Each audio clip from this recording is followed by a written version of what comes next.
Bueno, buenos días. Buenos días de nuevo.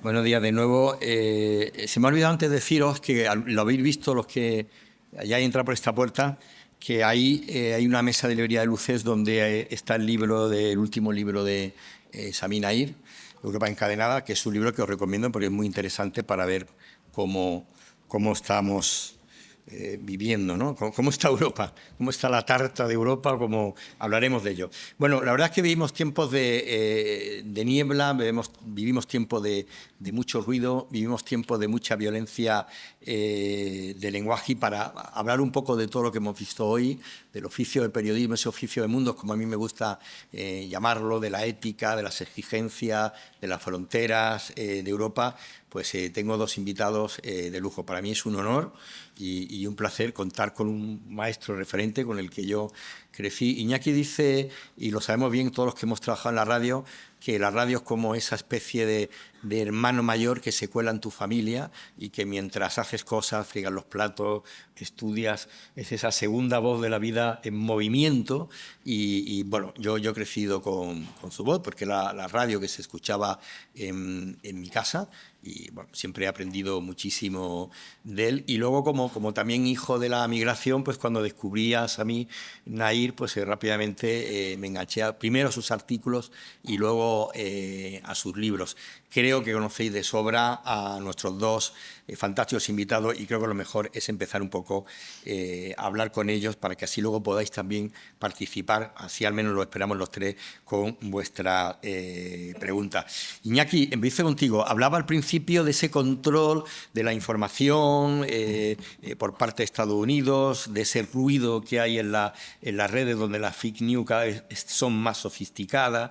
Incluso hay empresas que se dedican, bien por parte de los partidos políticos o empresas de, no sé muy bien cómo denominarlas, pero que son las que generan esa especie de polarización a través de las redes sociales, y han instaurado una especie de paraperiodismo, como las parafarmacias con la farmacia, los medios de comunicación durante un tiempo. No sé si siguen estando todavía sujetos un poco a lo que yo llamo la idiotización del clickbait, ¿no? De sube esta noticia, no hable de Vargas Llosa que se ha muerto, habla de la nueva separación de tal personaje del mundo de corazón. A veces escuchan la radio y hay programas que parece que han bajado la infantilización de los contenidos. Entonces yo te pregunto a ti, ¿cómo conseguir, porque creo que es más necesario que nunca, darle a los ciudadanos no un entretenimiento, que es lo que a veces parece que se está convirtiendo la información, ni siquiera la propia información, sino aquello que yo sé que tú has sido y eres un hombre comprometido con ello, con lo que los ciudadanos tienen derecho a saber, incluso aunque no les guste a ellos? ¿Cómo conseguirlo, cómo hacerlo en un momento donde hacer eso no es nada fácil hoy día? Hola, facilito, ¿eh? Empezamos. Bueno, antes que nada, muchas gracias por estar aquí. Es un honor estar con vosotros, estar con este señor, que es una verdadera eminencia, al que, si no habéis leído, os pido, por favor, que leáis, ¿no? Bueno, la pregunta que formulas es la pregunta, y la respuesta que esperas es imposible, ¿eh? Porque el periodismo está inmerso en un auténtico terremoto, como el mundo está inmerso en un auténtico terremoto. El periodismo, dentro de un mundo inmerso en un gran terremoto, vive pues absolutamente sacudido de aquí para allá, perdido y descolocado. Y como siempre que vamos a hablar de periodismo, yo me permito decir siempre un primer titular sin el cual nada se va a entender. Primero, el periodismo vive en pánico financiero. Pánico financiero. La globalización financiera, etcétera, ha puesto patas arriba la estructura que sostenía económicamente la actividad periodística. Y, por tanto, en este momento, pues estas organizaciones periodísticas que han sostenido nuestro oficio están todas en pánico. Están todas con su universo conocido perdido, buscando otro, tanteando a ciegas en la niebla. Todavía no han dado con ninguna tecla, se está buscando por aquí, por allá, aquí y en todos los lugares del mundo, y por tanto el periodismo vive inmerso en este tipo de situación. Érase una vez un mundo que se ha caído. Hay otro que está brotando, pero que todavía no ha terminado de marcar claramente su silueta, y en ese punto nos encontramos. Por eso se ha dicho muchas veces que en un mundo tan apasionado y apasionante como el que vivimos, nunca ha sido más apasionante trabajar en el periodismo, ni nunca ha sido más difícil vivir del periodismo, porque es la estructura financiera la que se ha venido abajo. Y entonces, como vamos a hablar mucho, y yo no sé en qué dirección vas a llevar el asunto, yo quiero antes que nada decir que lo fundamental para mí no es saber qué pienso yo, porque yo ya estoy de retirada y, amigos míos, ha sido un placer y buena suerte. La clave es qué vais a hacer vosotros. Claro. ¿Qué es lo que vais a preguntar? Y como yo lo digo siempre, lo voy a decir ya para empezar. La pregunta no es qué va a pasar, porque estamos todos, ¿qué va a pasar? La pregunta no es qué va a pasar, la pregunta es qué vamos a hacer. Porque lo que qué va a pasar, en cierto sentido, se va medio intuyendo. Lo que yo no tengo ni idea es de qué vais a hacer. Ni idea. Y la pregunta para mí fundamental es, los elementos que han sostenido el periodismo, los cimientos morales, políticos, sociales y colectivos que han sostenido el periodismo, es decir, el ser humano, su lucha por la libertad, su lucha por un mundo distinto, su lucha por conocer la verdad, su lucha por participar en las actividades que le afectan, si ese periodismo va a seguir comprometido con esa acción o va a olvidarla porque va a quedar deglutido por los elementos del colorín, de la frivolidad, de la superficialidad y de la banalidad a la que muchos medios, como consecuencia del pánico financiero, están recurriendo en una cierta situación desesperada como para sobrevivir. Atajos rápidamente, búsquedas de sensacionalismos, likes por aquí. ¿Qué es eso de likes? Me gustas ni me dejas de gustar. Cuando el periodismo fundamental tiene que responder, además de a lo que el espectador quiere, a lo que el ciudadano tiene derecho a saber para poder conocer mejor la sociedad y participar en ella con su voz y con su voto en las cuestiones que le afectan y le conciernen. Yo quiero saber, sobre todo, si cuando yo ya me marche dentro de 5 minutos, vosotros vais a seguir peleando en vuestro oficio por la causa del ser humano en su aventura, por ser respetado en sus derechos, por ser respetado en sus sueños de libertad, en sus anhelos de progresar, en sus convicciones, o le vais a abandonar para jugar a los tecnicolores varios que os van a ir ofreciendo las tentaciones del mundo actual. Para mí esa es la cuestión. A la pregunta de qué vamos a hacer, mi respuesta es no tengo ni idea. A la respuesta de qué va a pasar, mi pregunta es, bueno, aproximadamente me puedo hacer una pequeña idea con la confusión tremenda que hay en el mundo, donde hay 4 o 5 polvorines que pueden estallar, con el cambio climático que algunos han decidido que no existe, con las tensiones migratorias muy fuertes que avanzan a gran velocidad, con un mundo financiero que se ha apoderado por completo del poder mundial, con una lucha con las nuevas tecnologías y la inteligencia artificial, donde se libra otra batalla por el poder. El poder por los datos es la lucha por el poder del momento presente. Entonces, en este momento tan brutal, tan apasionante, pero tan difícil de precisar, que está en el centro de la borrasca a la que nos movemos, yo no puedo afinar, pero intuyo que va a ser muy difícil encontrar los huecos. Pero hay que ver cómo os vais a colocar. Y yo termino esta primera intervención diciendo eso.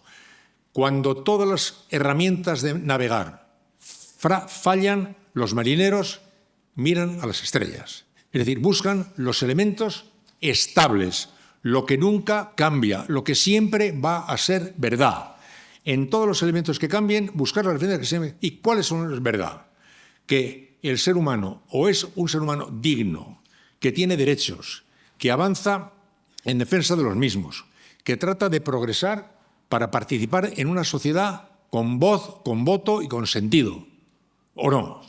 Como eso creo que va a ser así, el periodismo para mí siempre va a tener sentido. Y quiero deciros una cosa levemente esperanzadora. Vemos que se caen muchos árboles y vemos su estruendo, porque es tremebundo, ¿no? También está brotando mucha hierba, os lo digo en serio, ¿eh?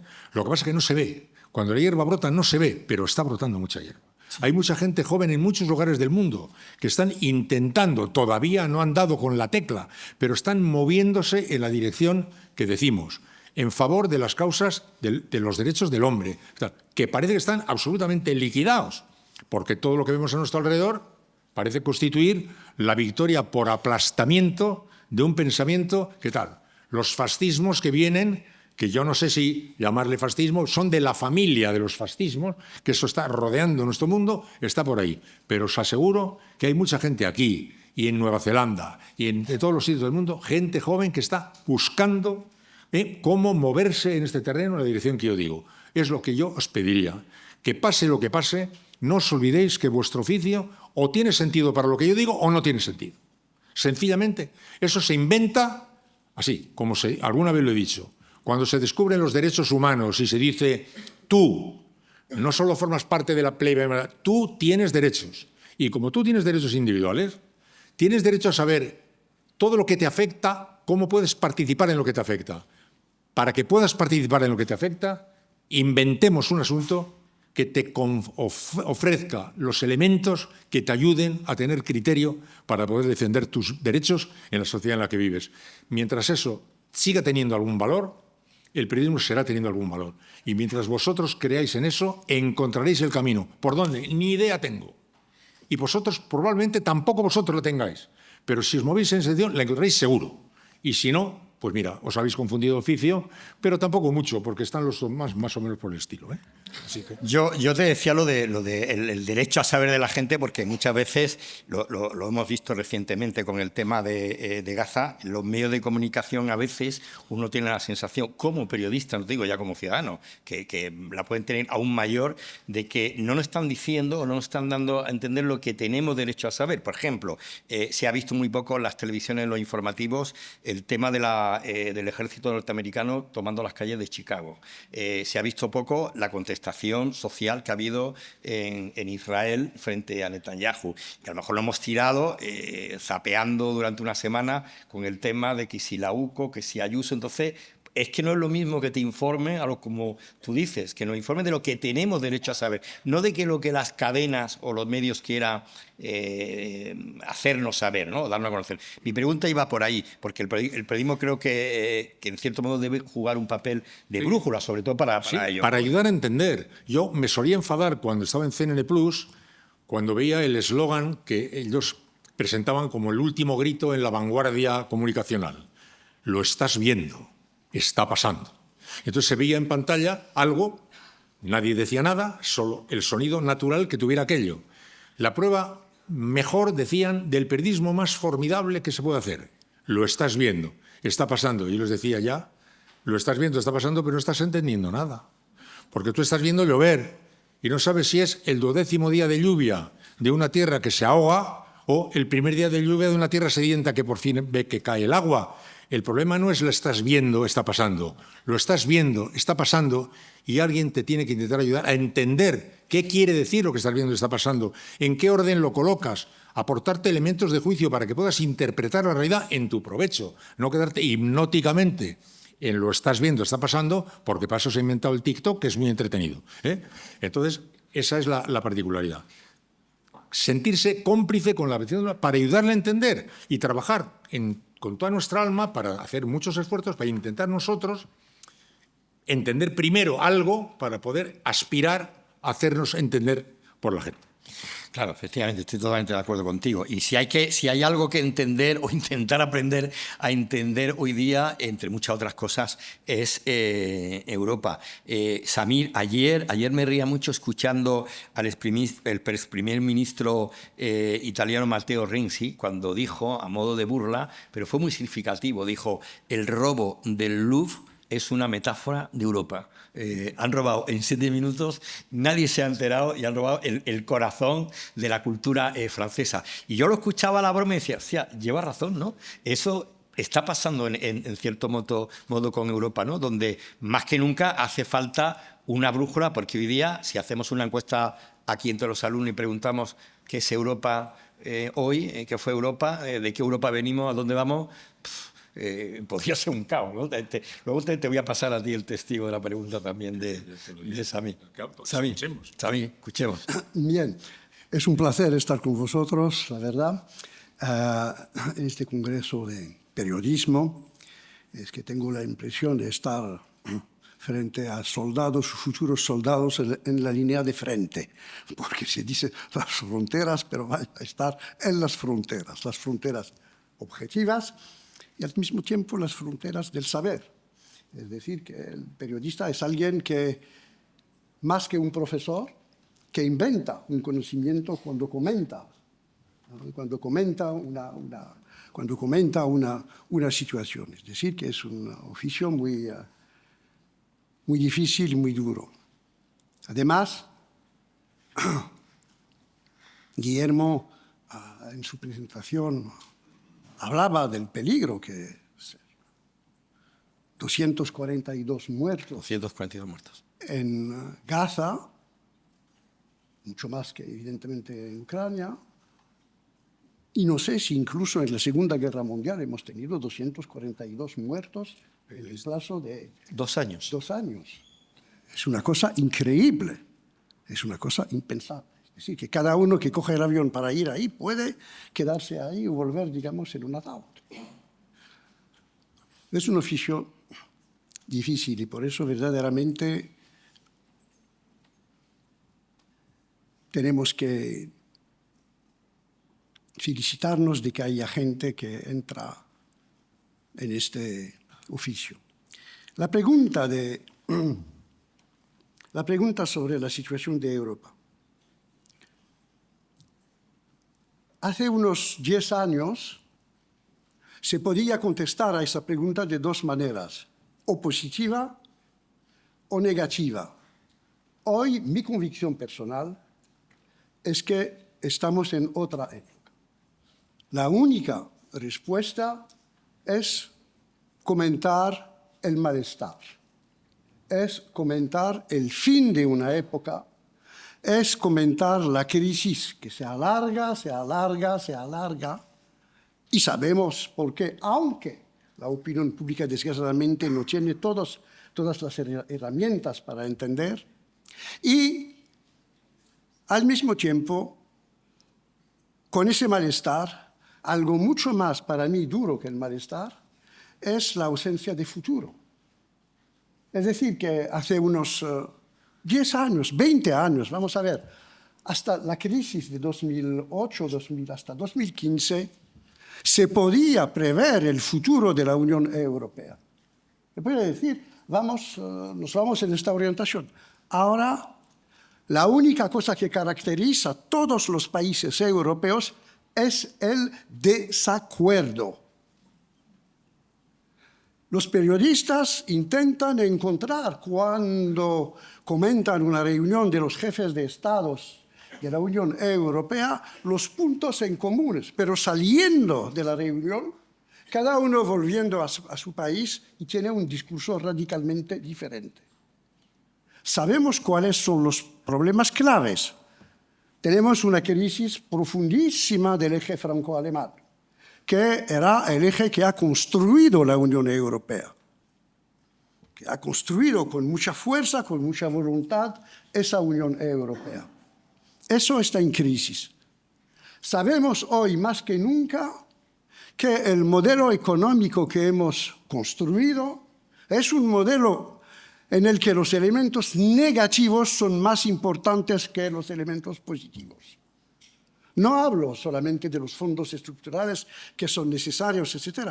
Hablo de la orientación global. Es una orientación economicista, neoliberal, es decir, ultraliberal, que ha puesto todas las sociedades europeas en situación de crisis. Comentábamos, tomando el café juntos, la globalización. Pero la globalización no es una abstracción. Europa es un vector de esa globalización. Es un vector de esa globalización neoliberal. ¿Cuál es la diferencia entre una globalización liberal, que habíamos elegido, y yo estaba a favor, y una globalización neoliberal a nivel de la Unión Europea? La diferencia es muy sencilla. En la globalización liberal había controles políticos sobre la orientación. Los gobiernos decidían poner en marcha el Acta Única. Decidían adoptar un tratado de Maastricht, un tratado de Lisboa, etc. Más o menos compartido, pero el papel de lo político era fundamental. ¿Qué es lo político? Es la ciudadanía. Es la voluntad ciudadana, expresada regularmente en las urnas por los ciudadanos europeos. Y ganan los partidos pro-europeístas contra los partidos anti-europeístas, nacionalistas, etc. En la situación de una Europa neoliberal, la situación es radicalmente diferente. Porque lo que caracteriza el neoliberalismo es la desaparición de lo político, la desaparición del Estado. Los que mandan no son los gobiernos reunidos en el Consejo Europeo, Claro. sino, como dice Iñaki, El capital. el dinero, con un consejo de administración que se llama la Comisión de Bruselas, una comisión no elegida, que no tiene que rendir cuentas a la ciudadanía.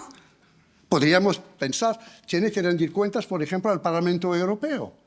Pero el Parlamento Europeo es el único parlamento en el mundo que no hace la ley. Yo, de diputado europeo, me acuerdo, tenía por casualidad de nombres a mi lado a Napolitano, que se ha vuelto presidente, y me decía siempre, ¿qué estamos haciendo aquí, Sami? Parlare, parlare, parlare.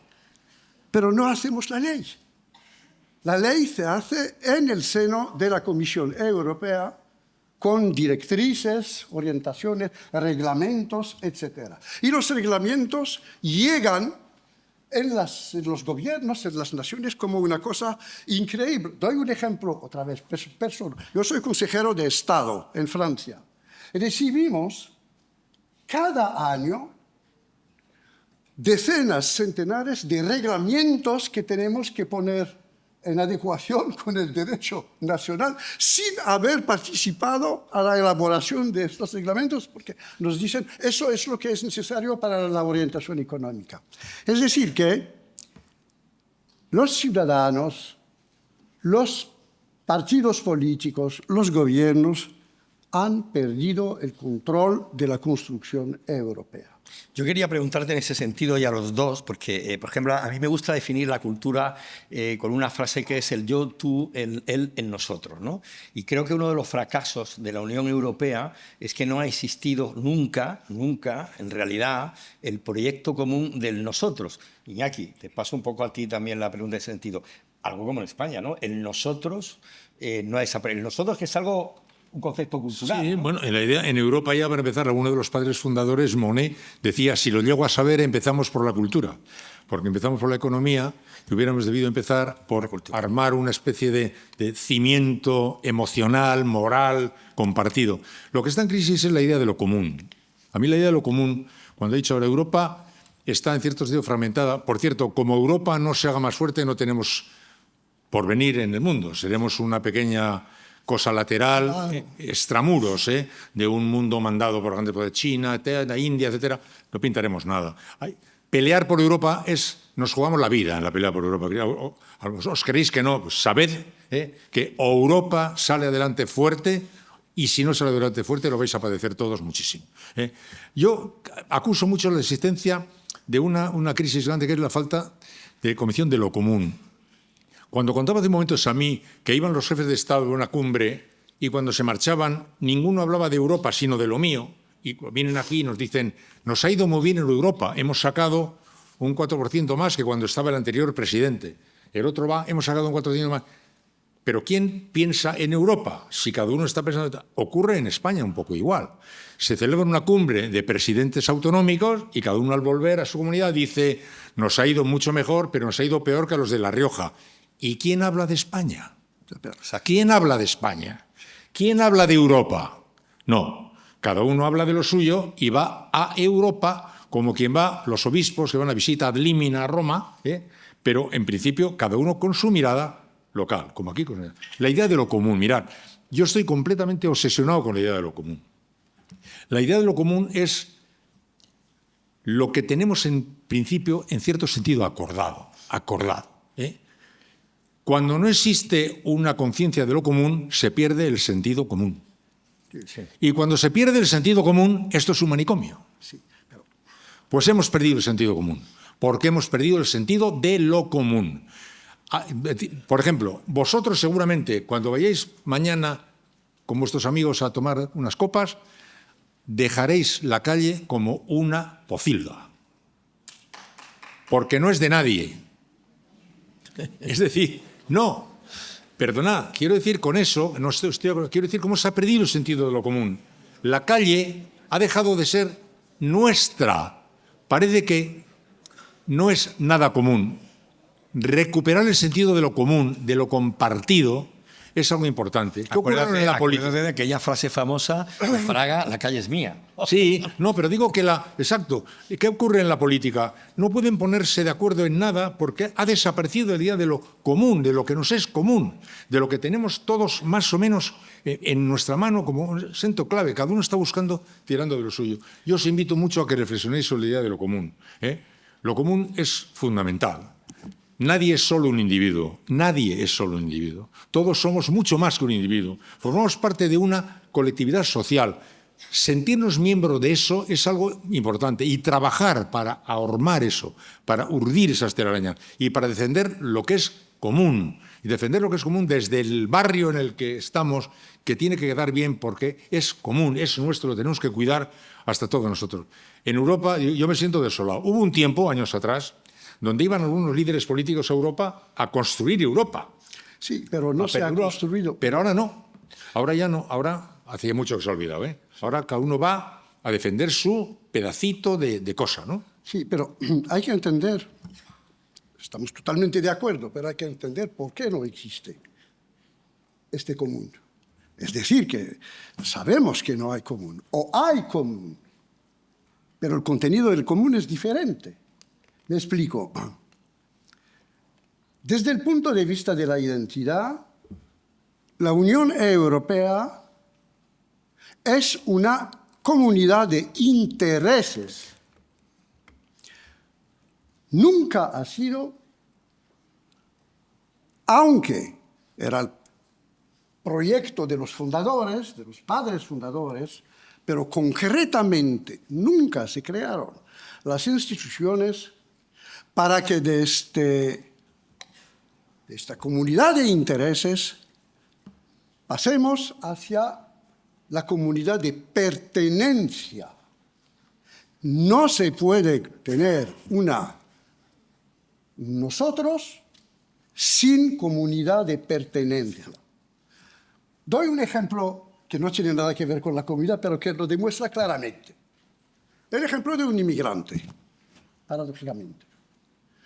Un inmigrante llega y los 5, 10 primeros años de su inmigración habla de la sociedad, de los españoles. Y llega un momento en el que empieza a decir nosotros, los españoles.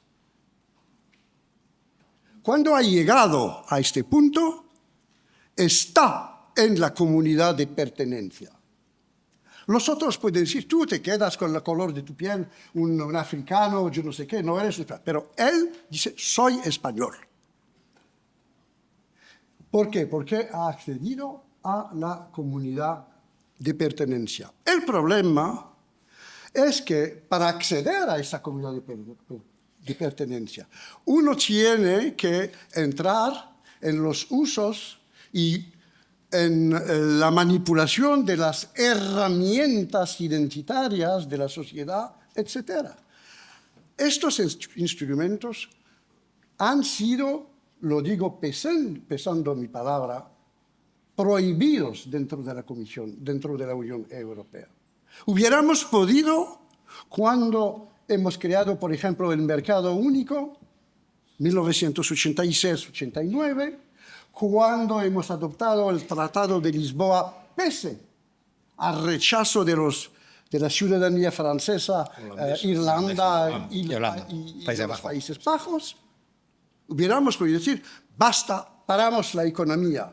Estamos ya, el mercado funciona, ahora pensamos, ¿cómo hacer para que mañana los franceses, los holandeses, los irlandeses no voten en contra?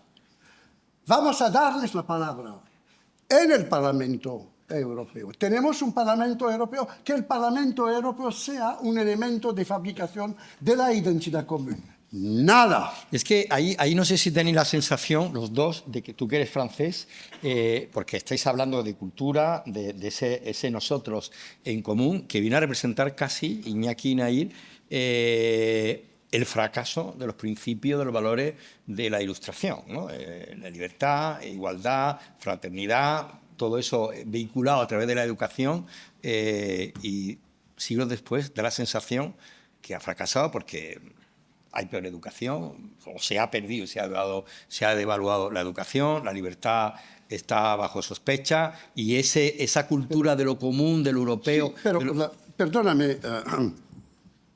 perdóname, Guillermo, el fracaso de la educación a nivel europeo está programado. No es algo que sale, digamos, del cielo. Yo quiero dejarlo claro aquí, soy ferozmente pro-europeo. He sido diputado europeo, he sido asesor en la Comisión de Bruselas en los años 90, etc. Soy ferozmente, he creado la primera revista europea, l'Événement europeo, la primera, con varios países europeos. Para mí, no hay otro porvenir para nosotros que Europa. No hay. El nacionalismo, que sea francés, alemán, es un callejón sin salida que nos lleva directamente a la catástrofe. Sí, sí. Lo sabemos. Pero hoy, si queremos ser europeos, de verdad, tenemos que liberar la palabra, la crítica, y decir qué es lo que no funciona, cómo reformar todo eso. La educación.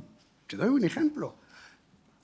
La crisis de la educación en todos los países europeos está programada por los procesos de privatización de la enseñanza a nivel europeo. ¿Y quién decide de la privatización? La Comisión de Bruselas, que dice que manda cada 6 meses altos funcionarios de la Comisión, vienen con su maleta y hablan con el gobierno español o el gobierno francés y dicen, bueno, hay ahí como una universidad en esta pequeña ciudad de nada, una universidad, eso es gasto para nada.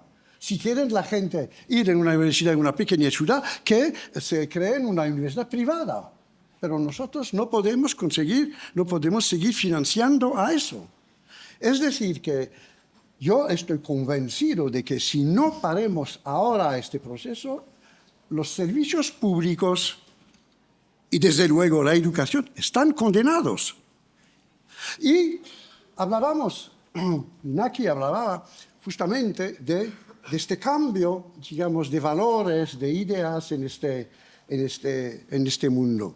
Efectivamente, si se toma la cuestión de la educación, los que defienden hoy la educación pública aparecen como gente del siglo XIX, tanto como los hospitales.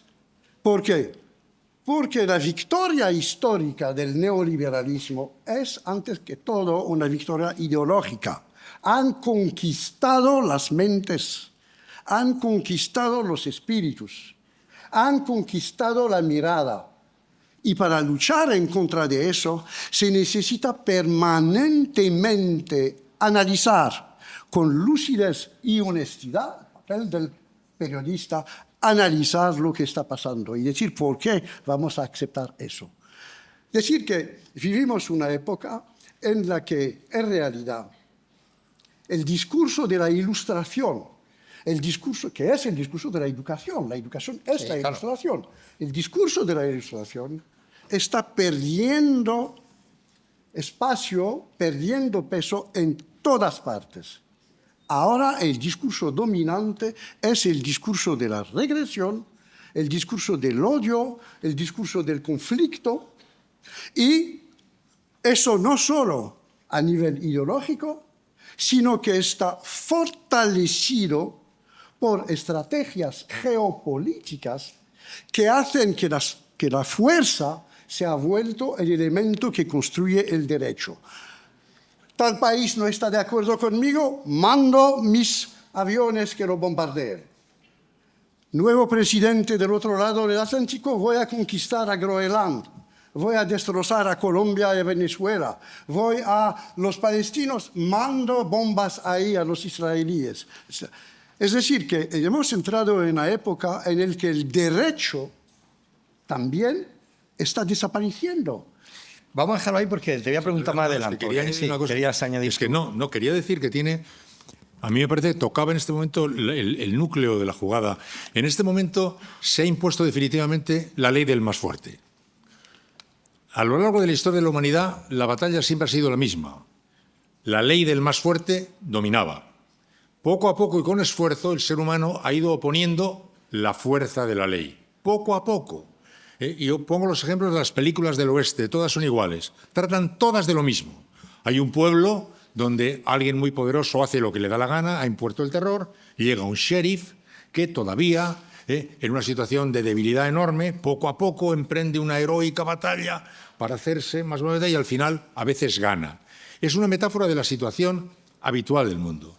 La ley de la fuerza se encontró poco a poco con la resistencia creciente de la fuerza de la ley. En un momento determinado eso se consagró. Creímos que había quedado ya consagrado, que nunca moriría la ley de la fuerza, pero que tendría que vérselas seriamente con la fuerza de la ley. Eso se ha terminado. En este momento, la ley del más fuerte se ha impuesto por completo y ha quedado en cierto sentido ya como aceptada como una realidad.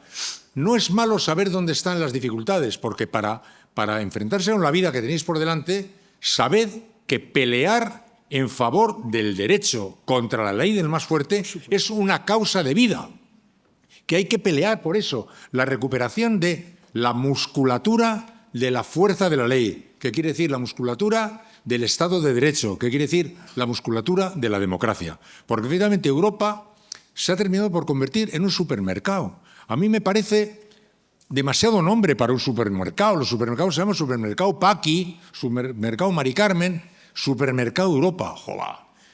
Pero no es mucho más que un supermercado, podría haberlo sido, y tiene mimbres por ahí. Pero ahí está una batalla, y en este momento la fuerza de la ley está pues debilitada frente a la apabullante ley de la fuerza que hace sencillamente lo que le da la gana. Y estamos asistiendo con algo que a mí me llama un poco la atención y quería señalar, con una tremenda resignación social. O sea, yo he dicho en algún sitio que yo tampoco veo en el horizonte ninguna luz.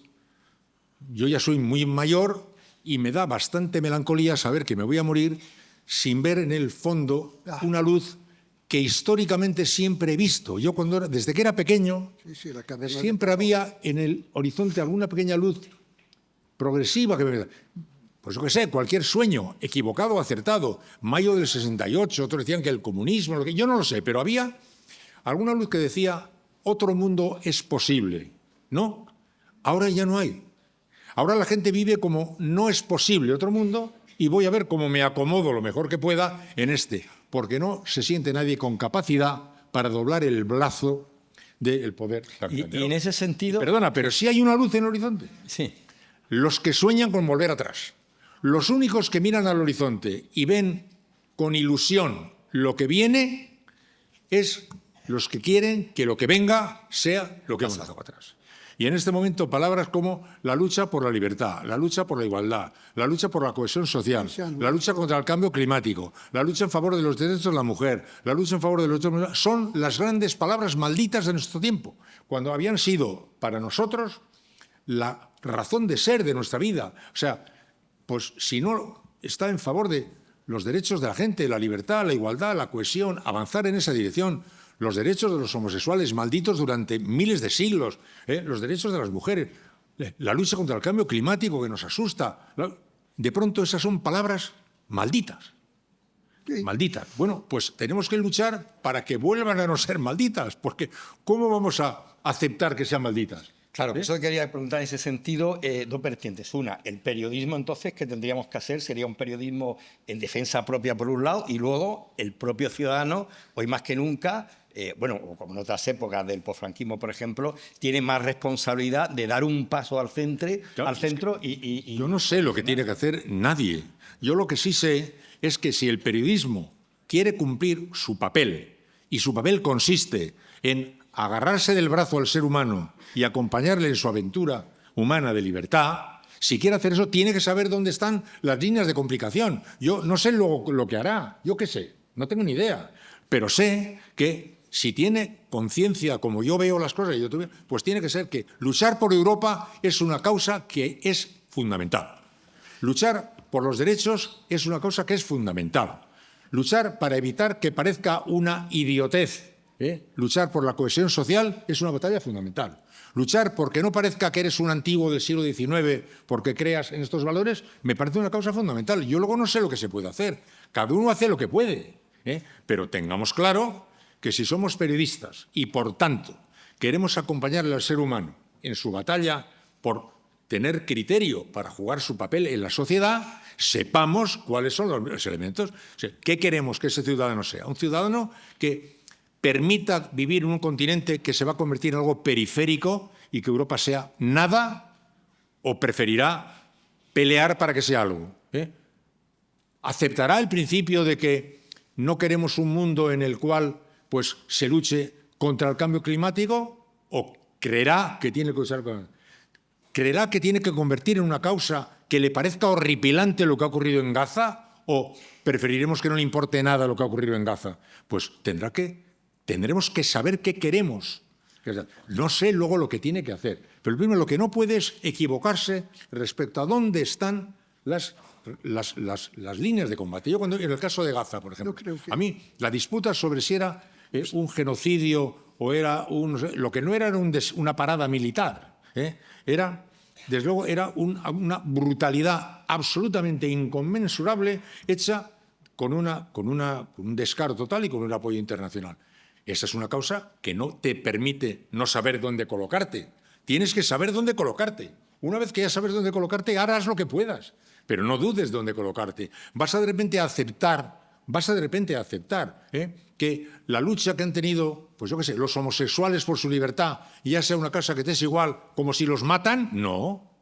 Ya no puede no importarte, ¿eh? Y no hace falta que sea. Yo no necesito ser negro para defender los derechos de los negros. No necesito ser homosexual, no necesito ser mujer, pero saber dónde están las bazas que tú te colocan en la vida, y luego el periodismo hace lo que puede, como yo y como tú y como el otro, pero que no nos desdibuje esta confusión del mundo en el que vivimos y que nos parezca indiferente a dónde vaya Europa, esta Europa en la que, curiosamente, frente a esa ultra globalización financiera, está inventando los neonacionalismos, los Patriots for Europe, ahora movimientos estos, que están inventando la cuadratura del círculo, la internacional del nacionalismo, lo cual es la pera ya, ¿no? O sea, nacionalismos agrupados en una internacional en defensa de su... Bueno, yo digo, yo a estas alturas de mi vida, yo cumplí ayer 83 años, ya estoy en condiciones de decir, a mí no me pregunte lo que hay que hacer porque ya no tengo nada que hacer, más que molestar lo menos posible. Ahora, sí deciros que no os vayan a equivocar, haciendo como que no importa eso, o como que eso da igual, o como es una batalla perdida, o como es una cosa del siglo XIX. Eso es lo que os pido, que no se metan ese cuento chino, a lo mejor luego no podéis, pero sabed que por Europa hay que pelear, y que si no peleáis, en vez de vivir en un sitio consolidado donde tenían sentido los derechos humanos, donde tenía sentido esto, vivir en un sitio donde no tendrá sentido todo eso y os importará un pito, Por tanto, es importante saber dónde están las líneas de colocación. Yo quiero decir una cosa, es decir, que estoy de acuerdo contigo, Iñaki, pero reivindico la necesidad de entrar verdaderamente en los detalles.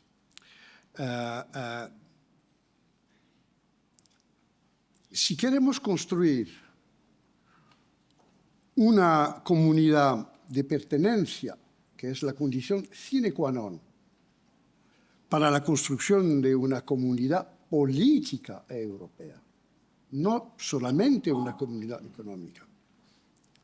Necesitamos crear las herramientas para construir esa identidad común. Una de las herramientas más importantes es precisamente el trabajo de los periodistas, porque no se puede conseguir una identidad de pertenencia común sin un debate, sin una opinión pública europea. Es decir, sin una comunidad de temas europeos con los que nos identificamos todos, no únicamente en el momento de las elecciones. Yo os puedo preguntar aquí, ¿conocéis su diputado europeo? Nadie lo conoce. O si lo conocéis es porque es un vecino o porque ha tenido la suerte de estar, pero nadie lo conoce. Es una abstracción. Hablamos de Europa durante 2 semanas, durante las elecciones europeas.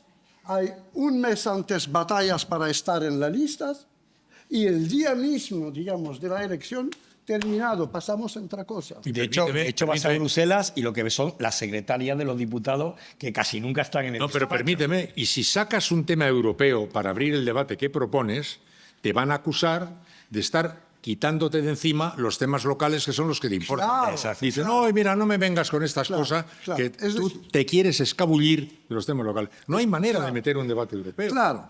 Entonces, el papel de los periodistas es fundamental, porque ellos trabajan para la creación de una opinión pública europea. Sin una opinión pública europea no podemos conseguir nada. ¿Me vas a permitir? Perdona, sí, perdona. termina, pues te quiero Perdóname. preguntar. Lo que escucha Sí. en tema de opinión pública europea es lo siguiente.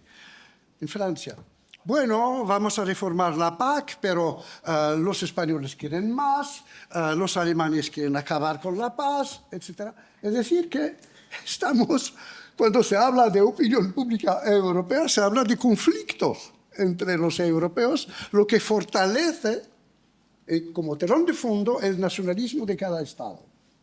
Es decir, que estamos en una... todo se ha construido, en realidad la construcción es torcida. En vez de poner la política en el mando, es decir, tenemos un Consejo Europeo que decide las grandes orientaciones. Sabemos lo que hay que hacer en Europa. Decías que hay problemas. No, sabemos exactamente lo que hay que hacer. Digo exactamente. Sabemos lo que hay que hacer a nivel económico, sabemos que falta a esa comunidad europea una dimensión social fundamental, porque Es el el gran gran vencido de gran estos fracaso. últimos años, 30 últimos años, es lo social. Desaparición de lo político, vencer lo social, privatización y construcción de un mercado ultra, digamos, neoliberal. Y acabar con Sabemos... el voto uniforme. Exacto. Claro. Sabemos lo que hay que hacer a nivel geopolítico. A nivel geopolítico sabemos exactamente lo que tenemos que hacer si queremos hacer frente, por un lado, a los que atacan desde el este, por otro lado, los que vienen desde el este con sus mercancías y, por fin, los que están del otro lado del Atlántico y que consideran los europeos como una suerte de chusma ahí. Sabemos lo que hay que hacer. Sabemos que necesitamos una política geopolítica europea. Sabemos que tenemos que ponernos de acuerdo para tener una defensa común. Sabemos que tenemos hoy, estáis hablando ahora de inteligencia artificial. Yo no soy un especialista, pero os puedo decir una cosa. Nunca la diferencia entre los americanos en investigación, desarrollo y Europa es de 16 veces en el presupuesto. Es de 16 veces. Creo que en España los fondos dedicados a investigación y desarrollo son de 1, algo. Cuando los americanos ponen 8 o 10% en eso. Sabemos entonces que la batalla para las herramientas de la tecnología moderna, sabemos todo eso. Pero a la hora de decidir, el Consejo Europeo está ahí y escucha lo que dice la Comisión. Y la Comisión dice...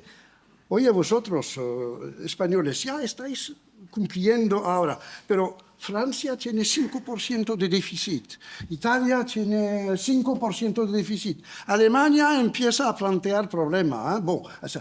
Es decir, que nos estáis hablando de invertir en investigación y desarrollo, ni hablar. Yo quiero aprovechar que tú eres un experto en migraciones también y con esa defensa del periodismo que estás haciendo, plantearos una pregunta, ¿no? Hace nada, una semana, he visto un documental de la BBC que se llama, no sé si lo conocéis, os lo recomiendo a vosotros porque es tremendo, se llama Mujeres de ultraderecha. No sé sí, si- lo he visto, sí. Es brutal, ¿no? Lo vi. Brutal. Y ves qué pelea, norteamericano, la pelea que hay entre la periodista Alia McKeary, que es la directora de la BBC, que hace un documental sobre... personajes, hay una chica. ¿verdad? Y hay una señora que dice que Dios le ha hablado y que tiene una red, a través de las redes informa, es una cazadora, o sea, se va a la frontera, persigue inmigrantes y tiene millones de seguidores frente a una cadena como la BBC, que en Estados Unidos está como bajo sospecha, ¿no? Entonces quería preguntar a los dos, esa otra gran diatriba que hay, vinculada no solamente a la inmigración, en este caso concreto es la inmigración, ¿no? Del peligro de cómo le contamos o desde dónde le contamos a la gente, a los ciudadanos, las cosas, porque este documental, ese es el paradigma de lo, el choque de cómo cuenta cada uno el problema migratorio en la frontera, ¿no? Iñaki.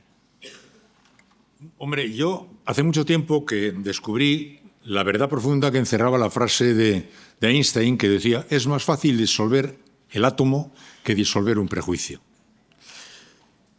Cada día es más difícil disolver un prejuicio. Los están consolidándose cada vez más con la polarización. Entonces ya hay una imposibilidad terrible de diálogo cruzado. En España, por ejemplo, si tú eres progresista, lees El País, oyes la cadena SER, tal y cual. Si eres conservador, tal, lees El Mundo, el ABC, lees la COPE, tal. La polarización. Prácticamente son insuperables los muros que atraviesan unos mundos con otros. En cada rincón de la tierra se está produciendo eso, pero aquí en cada rincón de España, en la disputa por la presidencia de la Federación de Ajedrez de Logroño, seguro que hay una disputa también en la misma línea o en la filatelia de Albacete. Esa polarización hace prácticamente imposible el diálogo. Yo no puedo encontrar la manera de dialogar con las chicas que hablan con esta periodista, porque ellas naturalmente están convencidas de muchas cosas, creen que efectivamente, que Dios les ha dicho que tal y que, bueno, pues vale, este tipo de cosas no hacen fácil diálogo, y la polarización tiene la particularidad de que encierra los fanatismos y pone además a los fanáticos más fanáticos de los rincones más fanáticos al mando de las operaciones.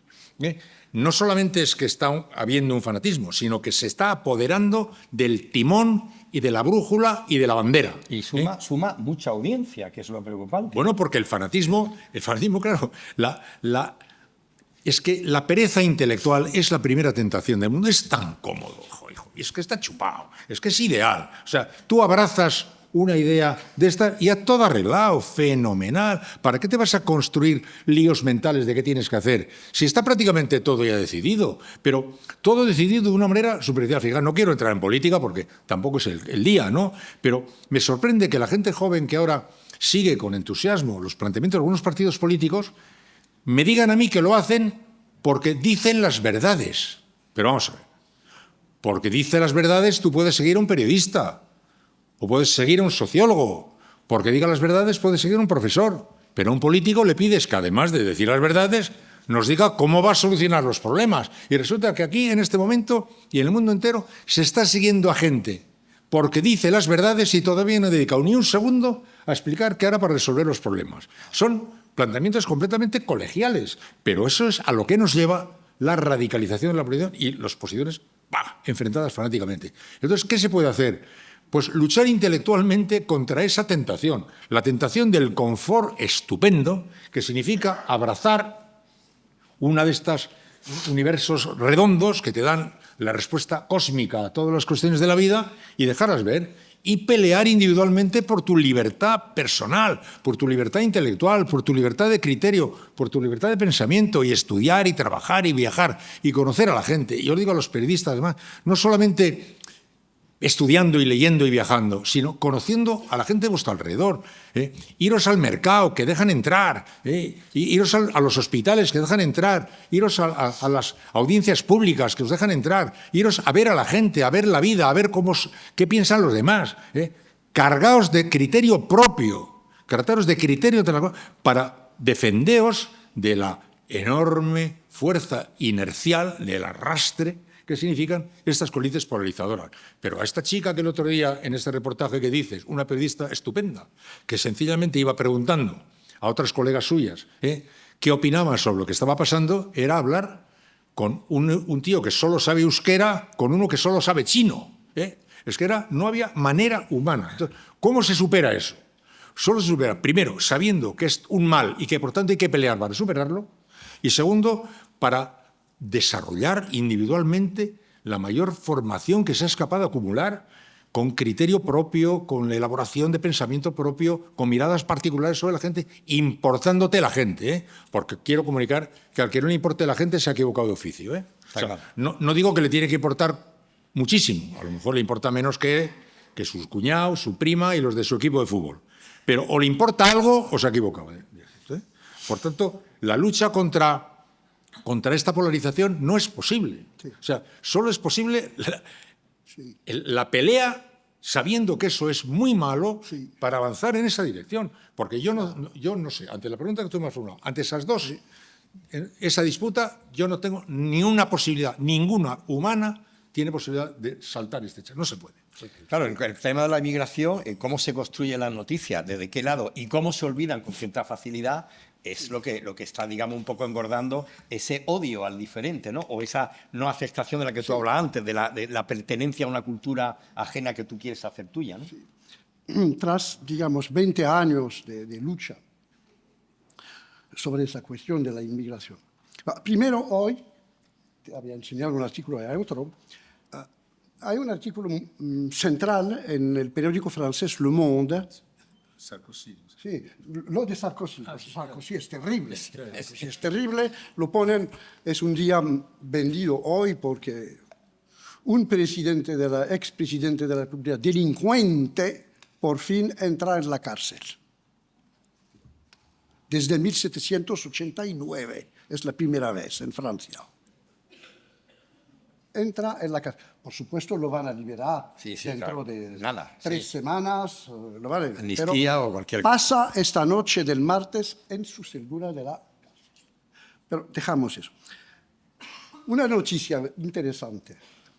Artículo central diciendo: el crecimiento de España es un milagro debido, largo artículo, a la inmigración. Porque el gobierno español es el único, felizmente, yo no soy, ¿no?, pero felizmente que España siga lo que es hoy a nivel europeo. Es un faro. Es un faro que representa oficialmente, concretamente, la Ilustración y lo ha demostrado recientemente y lo está demostrando con lo que pasa en Gaza. Es decir, que la inmigración tiene un papel objetivo que contribuye fundamentalmente a desarrollo económico de la nación. He visto lo que han creado una institución dentro del gobierno cuyo objetivo es demostrar el lado positivo de la inmigración. ¿En qué medida la inmigración contribuye aquí en España al desarrollo económico? Nosotros en 1981, cuando ganó Mitterrand la izquierda a las elecciones presidenciales, yo, joven profesor en aquella época, nos habían pedido elaborar un informe para demostrar que el 80% de las autopistas francesas han sido construidos por inmigrantes. Lo que es verdad. Hemos hecho el informe, etcétera, lo hemos puesto y el gobierno dijo no lo vamos a utilizar y lo puso, digamos, en el cajón. Ahí, para no decir en la basura. Porque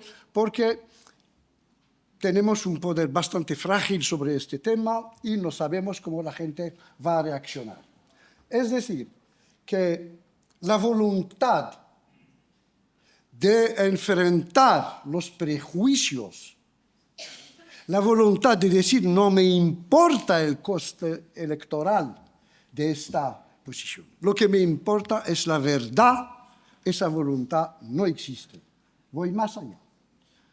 Personalmente creo que hemos perdido la batalla sobre la inmigración. Ahora estamos en situación defensiva y los gobiernos todos están en situación defensiva cuando no son, como en Italia, en situación ofensiva y probablemente y desgraciadamente lo van a hacer los franceses cuando el reagrupamiento nacional de la extrema derecha ganará las elecciones, porque ganará las elecciones. Es decir, que frente al relato regresivo, la primera cuestión sacrificada es la inmigración, los inmigrantes. ¿Por qué? Muy interesante saber por qué. Porque efectivamente tienes toda la razón.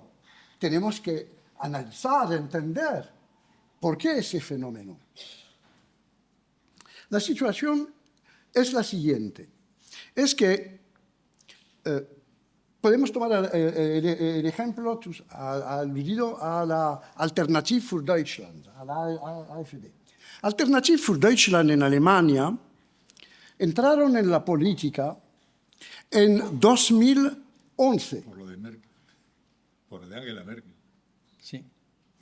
Entonces, repetido diciendo, empezaron primero, antes era un grupúsculo que venía de Alemania del Este y que su lema central era: Europa nos está destruyendo,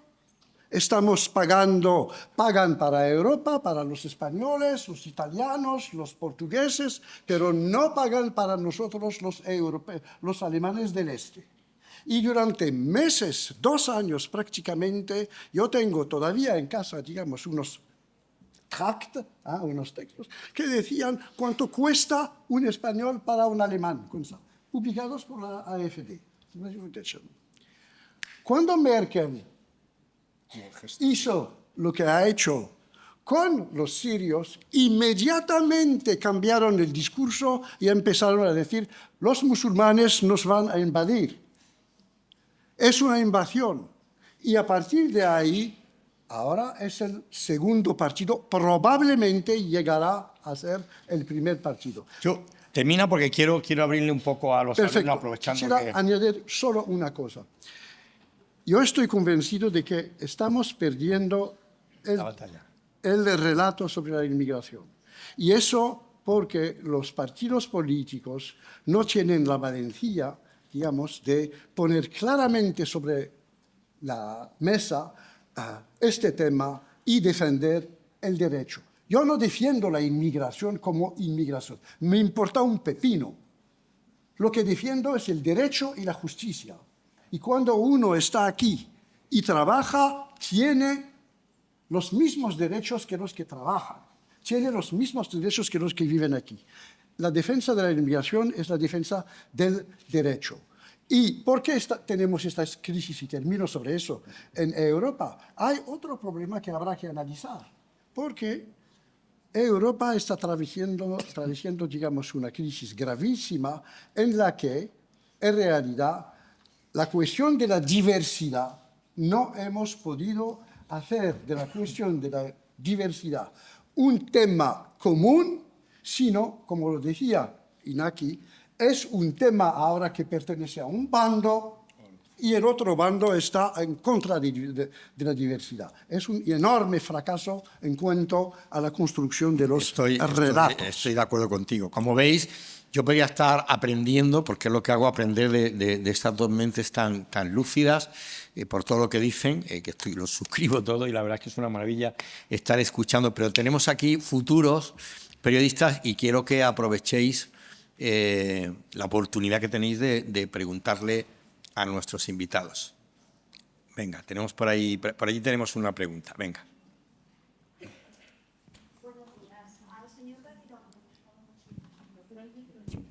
El micro, espera porque te van a traer un micro.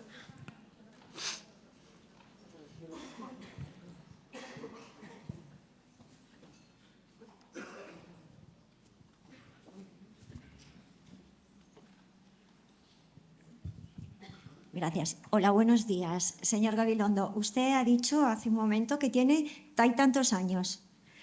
El tema de la conferencia es frontera del periodismo. Soy alumna de periodismo. ¿Cree usted que el periodismo se debe de coartar por edad, sexo, religión? No lo he entendido muy bien, perdón, es que también con los años se pierde un poco, se pierde de todo, la vista. Sí, yo espero que también me puntúen más en los exámenes. Sí. Usted ha comentado a lo largo de sus explicaciones que tiene 30 y tantos años, no vamos a recordarlos otra vez, ¿no? Esto supone, yo como alumna de periodismo, ¿le supone a usted una coacción, una frontera en el periodismo, la edad? Bueno, yo cumplí ayer 83. No quería decirlo, ¿eh? ¿Sabe lo que pasa? Que yo no es que no le quiera responder, que no le valgo como referencia. No le valgo como referencia. Yo he tenido una carrera profesional, he sido un privilegiado. Y por tanto no me puedo poner en la condición de quien puede responderle a esa pregunta. Yo he tenido suerte en mi vida profesional, me ha ido muy bien, he sido del pequeño colectivo de afortunados a los cuales nos ha sonreído profesionalmente la vida. Y por tanto no hemos conocido las particularidades que se suelen dar y de las que yo humildemente comento con discreción. No sé lo que le pasa a la gente con la edad, porque a mí, como persona singular, a mí no me ha constituido ningún tipo de problema, pero no me vale como referencia. También cuando me dicen las presiones y tal, yo no he tenido presiones. O sea, la gente, los 4, 5, 6 personajes más o menos singulares, nos han intentado halagar, nos han intentado seducir, nos han intentado comprar, pero presiones no. Pregúntele al director de un pequeño periódico de Lugo, y él le va a decir con mucha más verdad qué hay de eso, porque a nosotros nos ha sonreído la vida. O sea, yo digo, todavía con la edad que tengo, me siguen invitando, por ejemplo, hoy, me siguen invitando a sitios, y por tanto, pero sé que es porque he tenido la suerte y he sido un privilegiado. No estoy en condiciones de responder esa pregunta. Muchas gracias. Gracias. Aquí tenemos otra pregunta, 2, ¿no? Esta señorita y aquí el joven.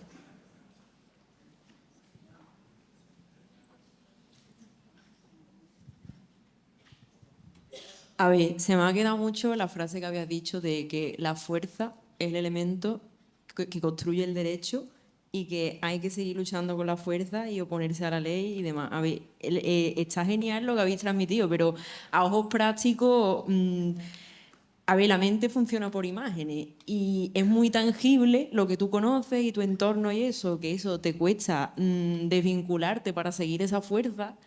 Y lo que no está creado o lo que nosotros tenemos que crear desde esa fuerza todavía es algo intangible, que no ves, algo que tienes que creer para ver. Entonces, ¿algún consejo para llevarlo a la práctica hoy en día para que creamos en esa fuerza y en eso que todavía no hemos construido? ¿Consejo práctico para pasitos de que sea más fuerte esa fuerza que lo que ya vemos que está hecho? No he entendido. Los dos hombres fuertes. No he entendido. Sí, lo habéis dicho muy bonito, pero ahora la práctica lo tenemos que hacer nosotros. Con la fuerza para enfrentarse a las cosas, para ¿Qué la fuerza? que de dónde sacas la fuerza. Tú quieres decirlo de Pide una respuesta práctica. Sí, eso. Ya. Yo no la tengo. No, sinceramente no lo sé. Mira, cada cual torea el toro que le ha tocado vivir, ¿sabes? ¿No? Entonces ahora le gusta mucho a la gente pues comparar el toro que le ha tocado con el toro que le tocó a su padre, pero es que es igual el toro que le tocara a su padre. El tuyo está en el ruedo, viene, embiste y te toca a ti. Lo siento muchísimo. No te lo puedo ahorrar ni puedo ponértelo más barato porque resulta que a tu padre, cada generación torea el toro que tal. Yo no lo sé. Yo solo te quiero decir, vamos, lo que yo puedo es expresar las ideas un poco generales que digo, en las que pueden cada cual sostenerse ahí. Yo no lo sé. Solo sé que vas a necesitar valor, perseverancia, y quiero pedirte que no te dejes vencer por la atmósfera circundante. Es lo único que no es fácil, porque toda la atmósfera circundante conduce al más absoluto pesimismo, al más absoluto pesimismo. Yo no veo en este momento muchos motivos para no ser pesimista. Yo soy pesimista, yo no puedo evitar ser pesimista, pero no me toca a mí. Si fuera por mí, yo lo vería fatal, pero por fortuna a mí no me toca. Y yo no tengo ni idea de lo que vais a hacer, porque lo digo tan a menudo, porque lo que está pasando, está pasando. Lo que está pasando, está pasando.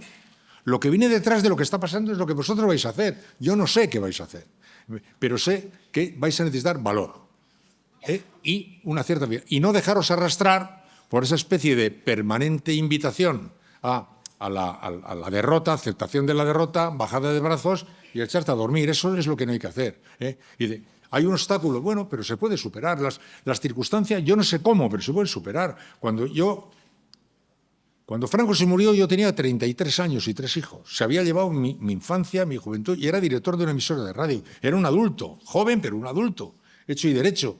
Se había llevado un pedazo enorme de vida. Durante muchos de aquellos años yo pensaba que nunca íbamos a lograr salir, ni sabría cómo. Y hubiera, como tú, dicho, ¿y ahora qué se hace?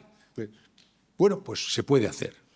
Y lo podréis hacer, pero yo no sé cómo. Yo solo te puedo decir que tengas valor y no te dejes arrastrar por los que te digan que no hay nada que hacer, ¿no? Valor y convicción. Y convicción en lo que tú quieres. Te puedo dar un ejemplo, una respuesta. Como Iñaki y Guillermo, evidentemente, ahora el relato dominante es el pesimismo frente al poder de la fuerza. Pero hay elementos de semillas de esperanzas muy, muy importantes. Sí, Iñaki Doy un hablaba ejemplo. de la hierba que crece, ¿no? Que Sí, está creciendo, mucha ¿no? hierba. Doy un ejemplo.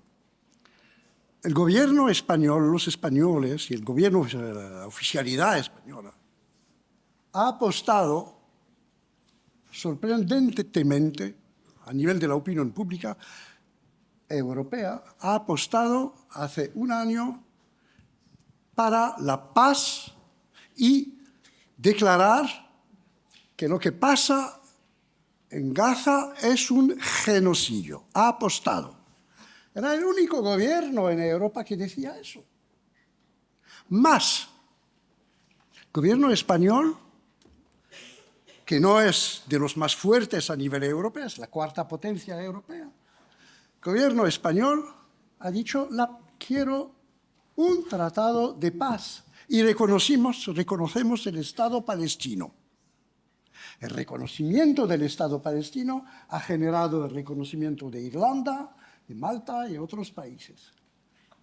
Y yo he visto en Francia las cosas cambiando, empezando a cambiar. A los españoles nos están en cada reunión de la Unión Europea, en cada reunión internacional, los españoles vienen y te ponen sobre la mesa el reconocimiento del Estado palestino. ¿Y nosotros qué hacemos? Basta con leer la prensa, vosotros periodistas. Toda la prensa francesa dicen, España ha reconocido, España ha planteado el problema, España. Y los franceses han empezado a decir, ¿y por qué no nosotros? ¿Por qué nuestro gobierno no reconoce el Estado palestino? Y al fin y al cabo, con 9 meses después, 10 meses después, vinieron los franceses, los ingleses, etcétera, etcétera, decir, se juntaron a la declaración de Nueva York, llevada a cabo por los españoles en Nueva York. Es decir, que cuando hay la voluntad, la política es la voluntad. No hay que confundir la voluntad con la voluntad de potencia, en el sentido nietzscheano de la palabra. No, la política es solo la voluntad para cambiar las cosas. Y cuando hay voluntad, se puede avanzar. ¿Cuál es la revolución la más importante que hemos vivido desde, en realidad, la Segunda Guerra Mundial en los países occidentales?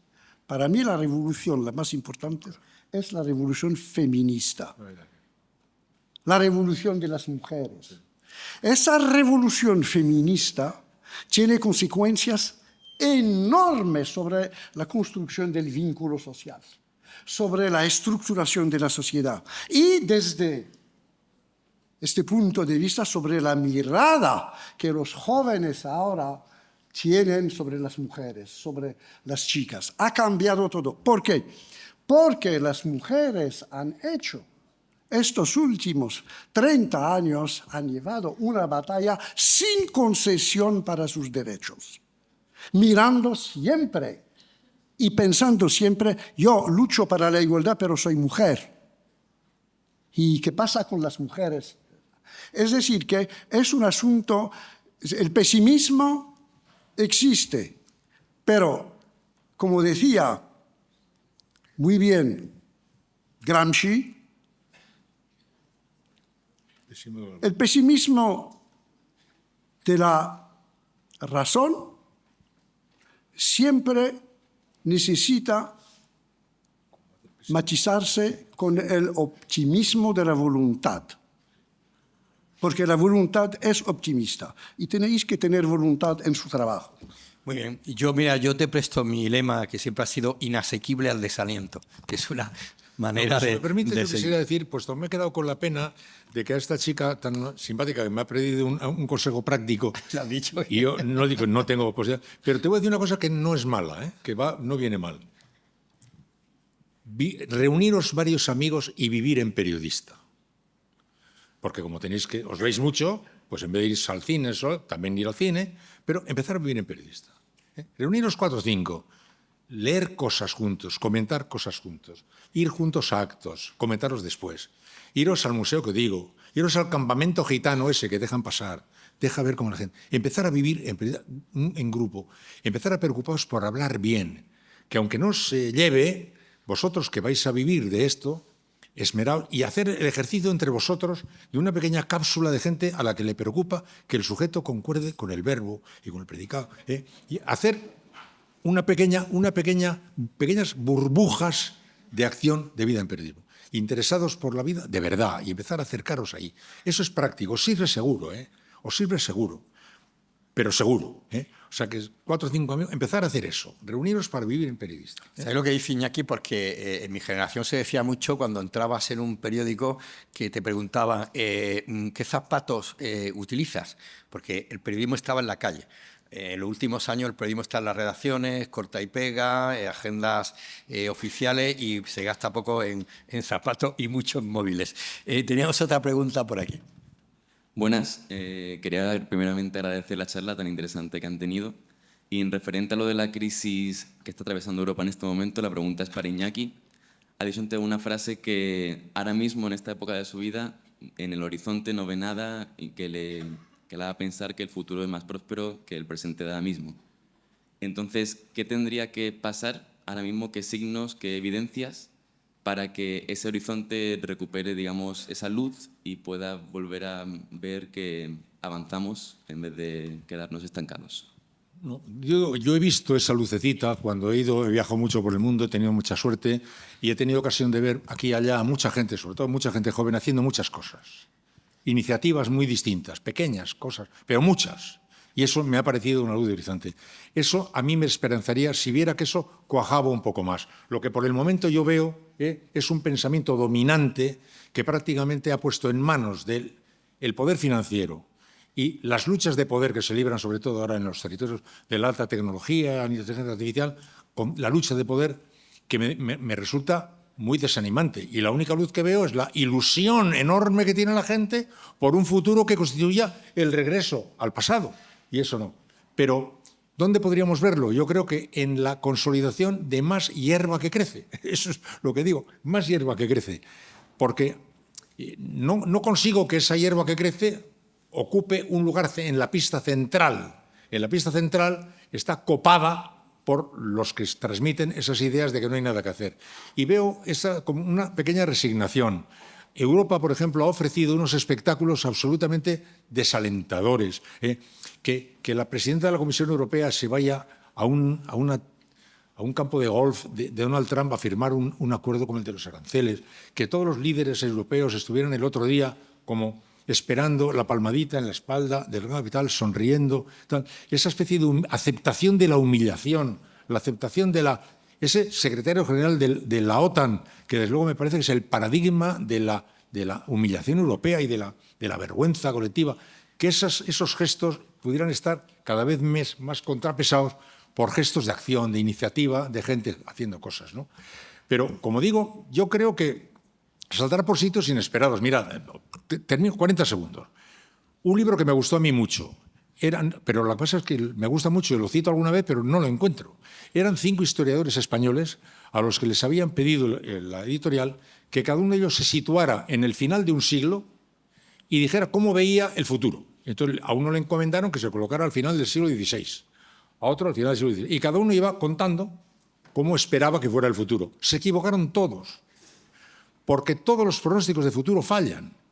Incluso este que dice que todos los pronósticos de futuro fallan, también falla. Bueno, todos los vaticinaban cosas, pero no sabían que iban a producirse acontecimientos que de repente alteraban la previsión general. Todos. Incluso el que más se acercaba, que estaba seguro de que el futuro iba a estar marcado por los nuevos inventos, acertó, pero no tenía ni idea, no podía imaginar qué iba a significar la luz eléctrica. ¿Qué iba a significar la luz eléctrica? Incluso el que sabía que los inventos iban a ser, no podía imaginar qué iba a significar la luz eléctrica. El mundo nos sorprenderá con muchas cosas, con muchas cosas. Algunas procederán del mundo de la ciencia, de la tecnología, otras procederán de otro sitio, pero no será como es ahora. A lo mejor es peor, pero no va a ser como es ahora. Por tanto, quedarse en el ahora, como si fuera la última verdad, porque es muy típico de la gente, sobre todo de la gente joven, nos ha pasado a todos. Sabes que el mundo viene cambiando, pero te crees que ha venido cambiando hasta ahora, que ya estamos nosotros aquí y ya está. No, esto también está cambiando. Esto también seguirá cambiando. Esto también pasará. Y por tanto, todavía no os suicidéis, esperad un poquito, porque vendrá algo, seguro, que será diferente donde debemos jugar ese tipo de baza. Por tanto, mientras tanto, hacer ejercicios de musculatura mental y de musculatura moral. Preparación. ¿Alguna pregunta más? ¿Había visto? Sí, allí.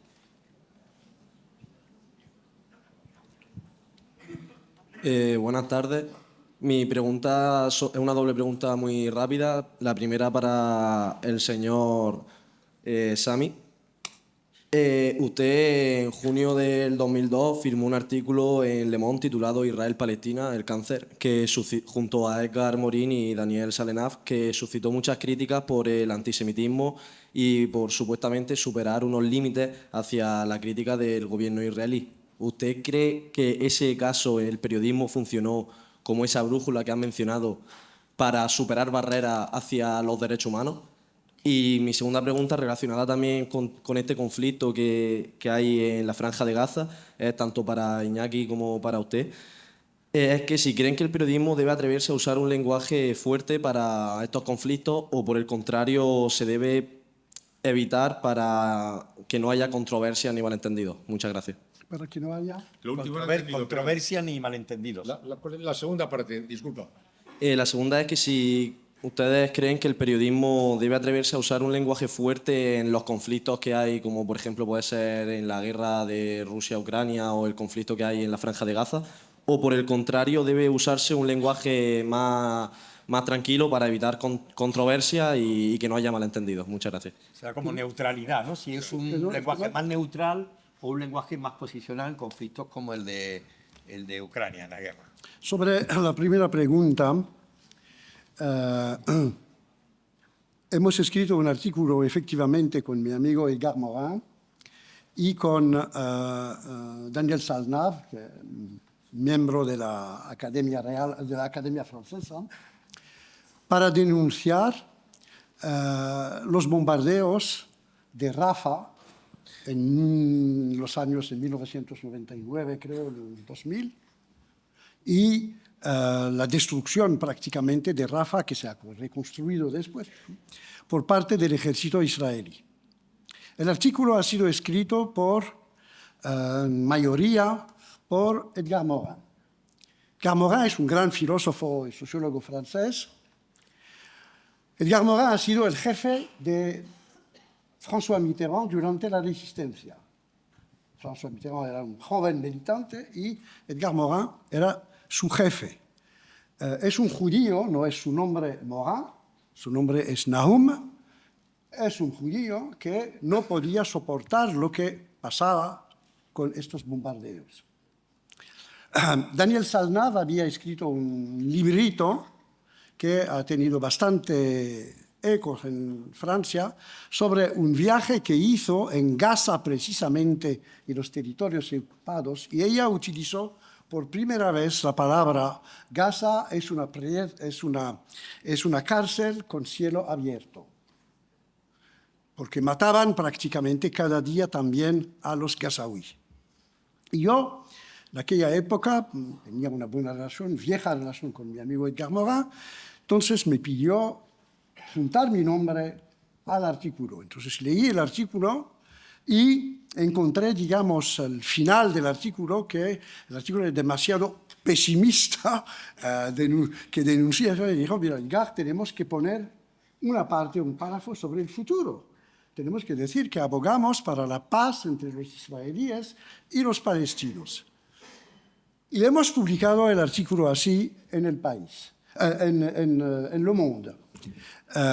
Bien, hay una organización de extrema derecha que se llama Abogados Sin Fronteras, que era una organización de abogados pro-israelí de extrema derecha, que nos atacó en justicia. Y nos atacó en justicia porque diciendo que hemos cometido un acto de racismo y de antisemitismo contra el gobierno que era en aquella época un gobierno de extrema derecha también, porque hemos utilizado el pronombre cualificativo, Edgar lo había utilizado, los judíos están bombardeando en nombre de los judíos y los judíos son responsables de eso. Evidentemente, ellos dijeron, ahí hay un problema jurídico, porque decir los judíos es una generalización. Nosotros hay muchos que no comparten eso, y hemos tenido eso. Evidentemente, en primera instancia hemos ganado sin problema y fueron condenados a pagar todo. En segunda instancia, hubo entre la primera instancia y la segunda instancia 3 atentados en París, cometidos por terroristas islamistas.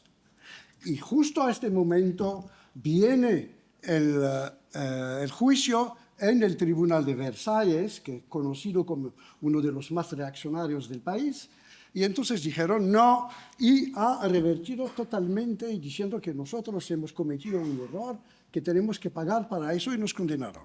Bien. Entonces, después lo que hemos hecho, yo como consejero de Estado en aquella época, entonces, ¿qué hemos hecho? Bueno, vamos a ponerlo en la Corte de Casación, en el Tribunal de Casación, después de la apelación.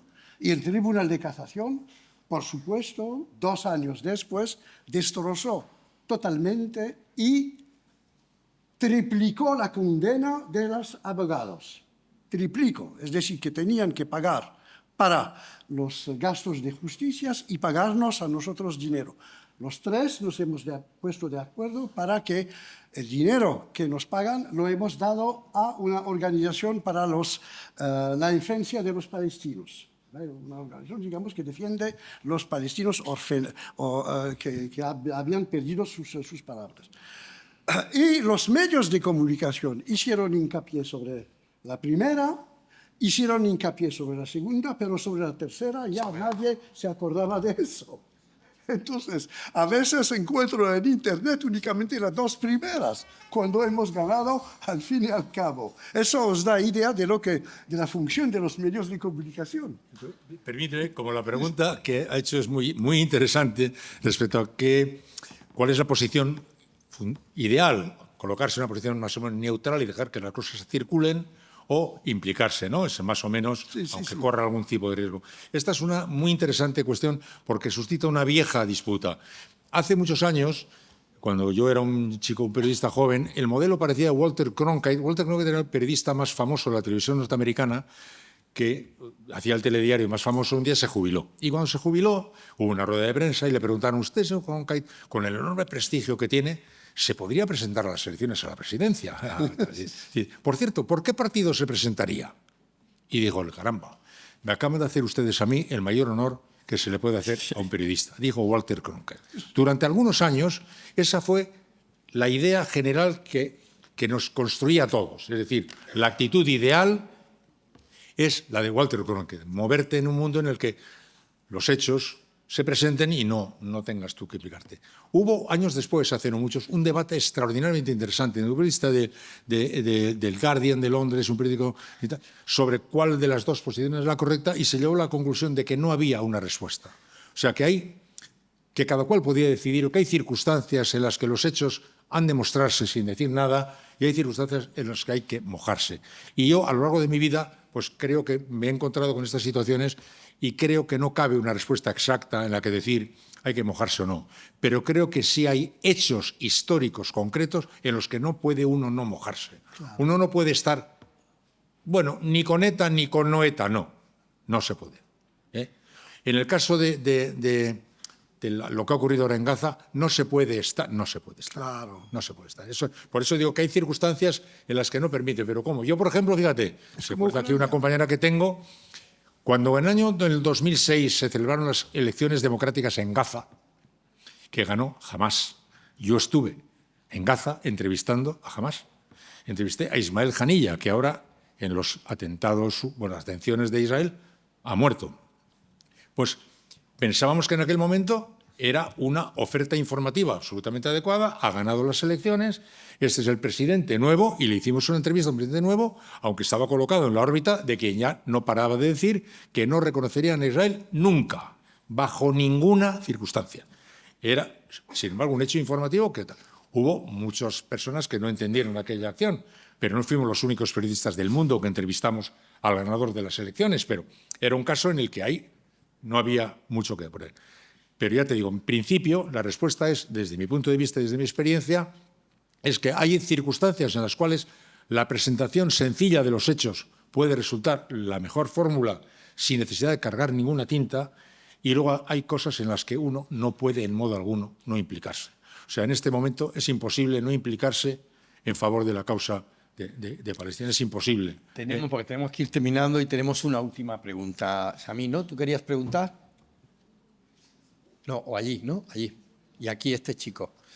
Una, dos, como mucho, venga. Preguntas cortitas, ¿vale? No argumentaciones, que si no, es que no da tiempo, ¿eh? A ver.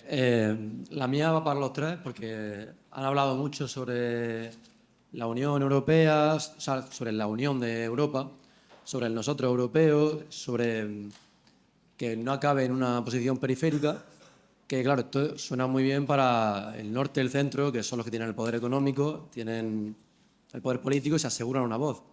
Pero al sur y al este, ¿cómo se les asegura que si hay una mayor integración y nos unimos, no acabemos nosotros en la periferia de Europa? O sea, ¿cómo le vendemos a los búlgaros que les va a salir bien la jugada de unir más a Europa?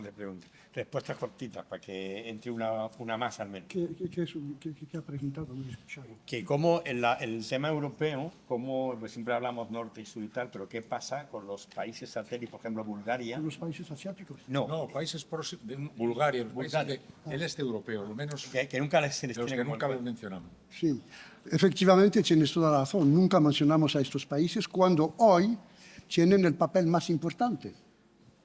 Hoy, en situación de crisis del eje franco-alemán, podremos entrar en los detalles para saber por qué esa crisis, no la haremos aquí.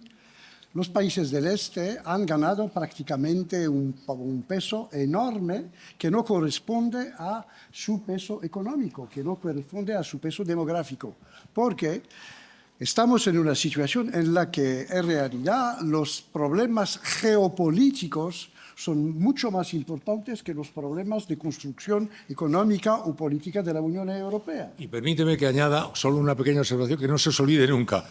La demografía. El mundo es ahora mismo una bola así de gorda, la mitad sur es una guardería y la mitad norte es un asilo. Que no se nos olvide esto. Hemos hablado de Gaza. En Gaza casi el 50% de la población tiene menos de 14 años. Sí. Tú vas allí y no ves más que críos. Todo el sur y el norte, donde estamos preocupados de si nos ha caducado el yogur, es un norte que se envejece a gran velocidad. Esa realidad, la tensión brutal, casi genésica, diría yo, de un sur muy, muy infantil y un norte muy envejecido, es un hecho a no olvidar, porque va a estar marcando de una manera muy profunda la realidad del futuro. Mira, la última pregunta que a este chico de verde, que lleva, perdóname, pero es que la levantó hace mucho tiempo y no nos va a dar tiempo de más. De verdad que lo siento, ya me gustaría, y a ellos, nuestros invitados también. Es el gran problema, pero hay que cumplir, demográfico. Hay que cumplir un horario. Por tema inmigratorio. Buenas tardes. ¿Cómo detienes? En primer lugar, quiero agradecer la charla, los consejos que han dado. Y la pregunta era para Iñaki, pero me gustaría hacerla extensiva a toda la mesa. Y es un consejo práctico, ya para finalizar, quiero aprovechar la ocasión para pedirles un consejo práctico para combatir la desinformación, porque han hablado de una batalla por el dato, por la credibilidad, pero es más, en la actualidad, la batalla podríamos decir que es más por el clic, porque te vean, te escuchen o lean lo que has publicado con suerte, porque ya sobre todo que vean el vídeo. Entonces, me gustaría que dieran algún consejo, porque aunque se tengan los mejores datos, la polarización en ámbito político, en cualquier, sea a nivel nacional, internacional, a los medios. Me gustaría que nos dieran algún consejo para combatir esa desinformación, porque parece que la gente, ante asuntos que no conoce, ante la desinformación, en lugar de informarse, en muchas ocasiones, o bien pasa o se crea una opinión a base de conceptos muy superficiales. Bien, Iñaki. Pues discúlpame, pero ¿sabe lo que ocurre? Que no hay más consejo que oponer a eso la buena información. No hay otra posibilidad. O sea, yo me he hartado de decir, lo primero que escasea en las inundaciones es el agua potable. Sí. Lo primero que escasea en esta enorme inundación de señales que llega todos los días, de fake news y tal, es la información solvente y potable. Hay que pelear para acreditar yacimientos de pozos informativos solventes, presentando frente a esa realidad. No se puede combatir. ¿Cómo se vive en esa realidad? ¿Cómo se vive en una realidad llena de delincuentes? En este momento, en España, hay mafias de no sé qué, redes de asesinos, con ladrones y tal. Uno construye su universo de decencia, aunque en el entorno haya una gran cantidad de elementos de indecencia. Uno no puede decir, como hay elementos de indecencia, me tiro a la indecencia. No. ¿Y qué opones tú a eso? Primero, participas en la lucha contra la indecencia, pero en la medida que tú puedes, opones tu decencia. Opones tu decencia, opón tu buen periodismo. Y repito que el futuro lo tendrá aquel que pueda ondear una bandera que sea interpretada por la gente como una bandera de solvencia. Puede ser un blog de un tío, Pepe, solvente. Puede ser una empresa grande. No sé si existirá el New York Times, Prisa o Le Monde, no sé. Pero existirá gente que dirá cosas y a la que gente le creerá. Acreditarse ahí a base de independencia y de decencia y de perseverancia. No se puede hacer otra cosa. Hay que pelear también, claro. Autoridades policiales, los estados, las plataformas, los periodistas, todos tienen que pelear contra esa indecencia. Pero, mientras tanto, no vas a guardar la victoria final porque ha venido para quedarse. Internet ha venido para quedarse. En Internet tienes a la vez la posibilidad de leer a San Juan de la Cruz o hacerte una ametralladora en tu casa. Ha venido para quedarse. Las fake news, hay industrias de la fake news. Va a vivir con nosotros, aunque le pondrá resistencia el ejército, la policía. Hay que vivir ahí. Y hay que vivir ahí. Y ahí hay que construir unidades de solvencia, interpretadas por la gente como territorios dignos de ser visitados, a los que se le concederá crédito. Y tú podrás construir tu burbuja de solvencia con tu trabajo, y tú con el tuyo, y vosotros con el vuestro. Y eso es lo que se puede hacer de verdad. Y eso no es teoría, eso es lo más práctico que hay, ¿eh? Porque como estáis esperando a ver cómo se acaba con las fake news, es que no se va a acabar con las fake news. No se va a acabar. Va a haber que vivir con las fake news. ¿Cómo se va a acabar? Con las mafias rusas, peleando con las mafias rusas, pero existirán las mafias, y contra el tráfico de drogas y todo, se peleará mucho. Pero, ¿qué hacemos? ¿Esperamos acabar de ganar? Mientras tanto hay que seguir viviendo. Bueno, pues se vive con burbujas de decencia y burbujas de decencia periodística. Muy bien, pues ya sabéis que...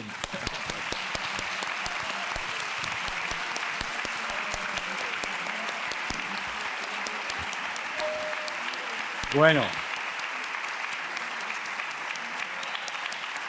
ya habéis visto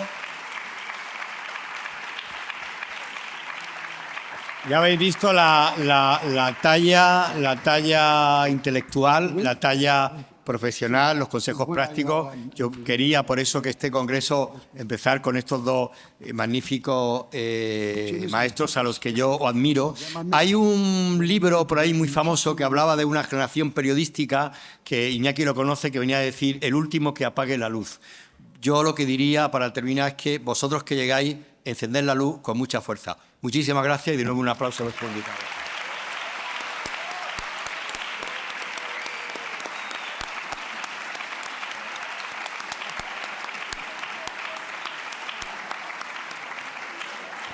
Bien, bien.